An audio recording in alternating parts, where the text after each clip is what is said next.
नमस्कार, ये रेडियो वर्षा है। वर्षा टाइम्स में आपका स्वागत है। 15,000 रुपए मासिक आय सहित बाइक धारक होंगे आवास के पात्र। मांझागढ़ में सेविकाओं का 3 दिवसीय प्रशिक्षण हुआ शुरू। हत्या के केस में गवाह पर जानलेवा हमला और 2 पक्षों में मारपीट, 4 नामजद।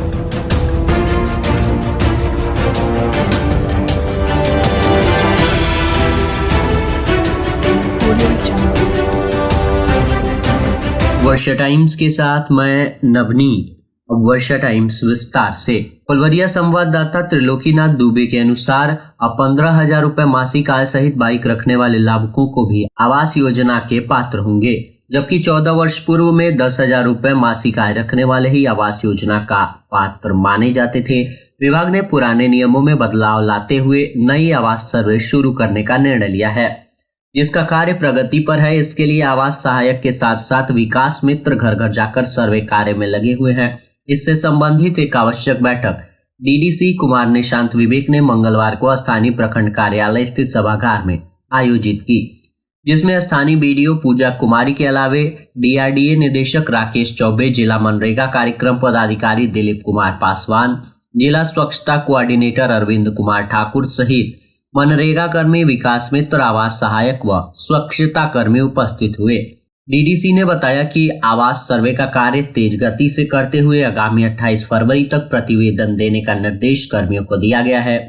वहीं स्वच्छता कर्मियों के मानदेय राशि का भुगतान अविलंब करने का भी निर्देश दिया गया है। मनरेगा के तहत होने वाले खेल मैदान निर्माण का कार्य में तेजी लाने का निर्देश कर्मियों को दे दिया गया है। लापरवाही किसी भी परिस्थिति में बर्दाश्त नहीं की जाएगी। बैठक में स्थानीय मनरेगा पीओ राजीव रंजन कुमार, प्रखंड स्वच्छता कोऑर्डिनेटर स्मिता कुमारी, प्रखंड आवास पर्यवेक्षक अभिषेक कुमार, प्रखंड नाजीर वीरेश यादव, धर्मेंद्र कुमार, संजय यादव सहित अनेक उपस्थित थे।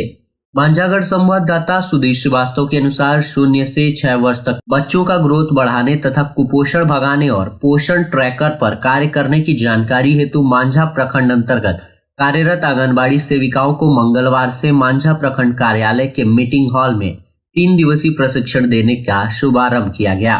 3 दिवसीय प्रशिक्षण का उद्घाटन बाल विकास परियोजना पदाधिकारी श्वेता कुमारी और प्रखंड विकास पदाधिकारी विनीत कुमार ने किया। ट्रेनर अंशु कुमार शाह और सुधाकर मिश्रा ने सेविकाओं को प्रशिक्षण देते हुए बताया कि प्रत्येक माह बच्चे के वजन कर तथा हाइट की मापी करना है, बच्चे को पौष्टिक आहार देने की जानकारी तथा पोषण ट्रैकर को लोड करना, पोषण ट्रैकर में बच्चे की उपस्थिति बनाने और सेविका सहायिकाओं की उपस्थिति बनाने सहित अन्य कार्य की जानकारी सेविकाओं को दी जा रही थी। इसकी जानकारी कार्यालय सहायक अमरनाथ सिंह ने बताया कि एक बैच में 60 से 70 सेविकाओं को 3 दिवसीय प्रशिक्षण आज से दिया जा रहा है, जो 18 फरवरी से 20 फरवरी तक चलेगा। इसी प्रकार दूसरे बैच का प्रशिक्षण 21 फरवरी से शुरू किया जाएगा।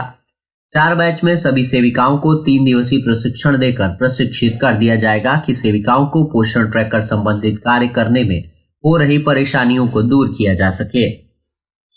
मांझागढ़ संवाददाता के अनुसार महात्मा गांधी रोजगार योजना के तहत मांझा प्रखंड अंतर्गत खेस परसा के मिश्रवलिया और पंचायत भवन के समीप खेल मैदान, साफापुर पंचायत के साफापुर स्कूल के खेल मैदान, बंगरा पंचायत के बंगरा हाई स्कूल खेल मैदान, बथुआ पंचायत के धर्म परसा उच्चतर विद्यालय का खेल मैदान, छवही पंचायत के वार्ड 2 में खेल मैदान, आदमापुर पंचायत के भगवानपुर स्कूल में खेल मैदान, सिपाह खास पंचायत के परशुरामपुर स्कूल में खेल मैदान सहित करीब 1 दर्जन पंचायत अंतर्गत 1 दर्जन विद्यालय के खेल मैदानों का ईटीकरण और वॉलीबॉल, बैडमिंटन जैसे खेलों की व्यवस्था महात्मा गांधी रोजगार योजना के तहत करीब 9.50 लाख रुपए से एक खेल मैदान पर खर्च कर खेल मैदान को विकसित किया जा रहा है, जिससे छात्र छात्राओं एवं अभिभावकों को खेलने और मनोरंजन के लिए एक साधन बना रहे।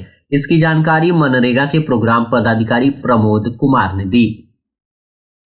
गोपालगंज जिले के बरौली थाना गुप्त सूचना के आधार पर जोकहां दियरा से शराब कारोबारी राजेश भगत पिता सुग्गा भगत साकिन रूपन छाप थाना बरौली जिला गोपालगंज को 25 लीटर देसी चुलाई शराब के साथ गिरफ्तार किया गया है। राजेश भगत का आपराधिक इतिहास पूर्व में भी दर्ज है, जिसमें बरौली थाना कांड संख्या 39/20 दिनांक 16/2/20 धारा 30 बिहार मद्य निषेध एवं उत्पाद अधिनियम बरौली थाना कांड संख्या 248/23 दिनांक 12/5/23 धारा 30 से बिहार मद्य निषेध एवं उत्पाद अधिनियम, साथ ही बरौली थाना कांड संख्या 223/24 दिनांक 30/9/24 धारा 30 से बिहार मद्य एवं उत्पाद अधिनियम दर्ज है।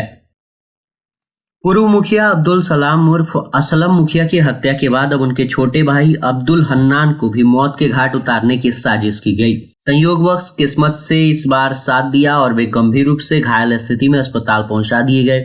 आखिरकार ये सवाल है कि कौन है वह लोग जो इस परिवार को खत्म करने पर आमादा हैं। खून से लिखा खामोशी का फरमान। अब्दुल हन्नान, जिनके भाई असलम मुखिया की सरेआम गोली से भूनकर हत्या कर दी गई थी। इस मामले में मुख्य गवाह अब्दुल मन्नान हैं। अदालत में सच कहने की कीमत उन्हें जान से चुकानी पड़ रही है। पहले धमकियां मिली, फिर दबाव डाला गया। जब वे झुके नहीं तो हमला कर दिया गया। ये हमला सिर्फ एक व्यक्ति पर नहीं बल्कि न्याय और कानून पर किया जा रहा है। घटना नगर थाना क्षेत्र के तकिया गांव स्थित बाईपास रोड की है, जहां अब्दुल हन्नान पर जानलेवा हमला किया गया। हमलावरों में वही चेहरे शामिल थे जिनके नाम उनके भाई की हत्या के केस में दर्ज हैं। इस मामले में पीड़ित के सिर में गंभीर चोटें आई हैं, जिसके बाद उन्हें गोरखपुर रेफर किया गया है। बैकुंठपुर प्रखंड के साफियाबाद गांव में डॉक्टर राजेश शर्मा ने तिलकोत्सव के अवसर पर आयोजित कार्यक्रम में पहुंचे लोगों और जनप्रतिनिधियों के साथ दहेज उन्मूलन एवं पर्यावरण संतुलन को बनाए रखने के लिए शपथ ली। उक्त अवसर पर आए हुए गणमान्य लोगों को पौधा भेंट कर दहेज नहीं लेने की शपथ दिलाई। मौके पर बैकुंठपुर के विधायक प्रेम शंकर प्रसाद यादव, धन्नू पांडे, दशरथ शाह, नियाज अहमद, सिकंदर सहनी, गणमान्य व्यक्ति आदि कार्यक्रम में शामिल थे। उक्त अवसर पर सांस्कृतिक कार्यक्रमों का भी आयोजन किया गया था तथा गायिका ने संगीत के माध्यम से दहेज उन्मूलन और पर्यावरण संतुलन पर अपने गीत और संगीत प्रस्तुत किए। बैकुंठपुर संवाददाता सत्य प्रकाश वर्मा के अनुसार बैकुंठपुर प्रखंड स्थित सामुदायिक स्वास्थ्य केंद्र में इन दिनों मरीजों की भीड़ लगी है। डॉक्टर राजकुमार ने बताया कि ओपीडी में वायरल फीवर, खांसी, सर्दी जुकाम से ग्रसित मरीज इस मौसम में बढ़े हैं। संक्रमण की बीमारी के मरीज भी पहुंच रहे हैं। उन्हें दवा के साथ साथ सलाह दी जा रही है कि साफ सफाई से रहें। मौसम बदल रहा है, इसमें लापरवाही घातक हो सकती है। बाहर निकलना है तो हल्का गर्म कपड़ा शरीर पर होना आवश्यक है। पानी भरपूर मात्रा में पीने की आवश्यकता है। किसी भी तरह की कोई दिक्कत हो तो डॉक्टर से सलाह जरूर लें। इस दौरान 120 ओपीडी मरीजों को देखा गया और जरूरत के हिसाब से उन्हें दवा भी दी गई।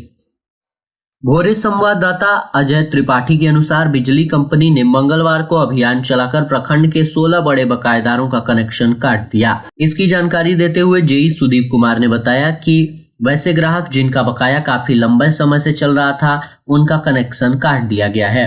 प्रखंड के रकबा पंचायत के ये सभी बड़े बकायेदार थे जिनका कनेक्शन काटा गया है। साथ ही भोरे थाने के खजुराहा में स्थित एक निजी प्रतिष्ठान के सामने से सोमवार को एक बाइक चोरी कर ली गई। बताया जाता है कि बंधु छापर गांव के पप्पू कुमार उक्त प्रतिष्ठान में किसी काम से आए थे।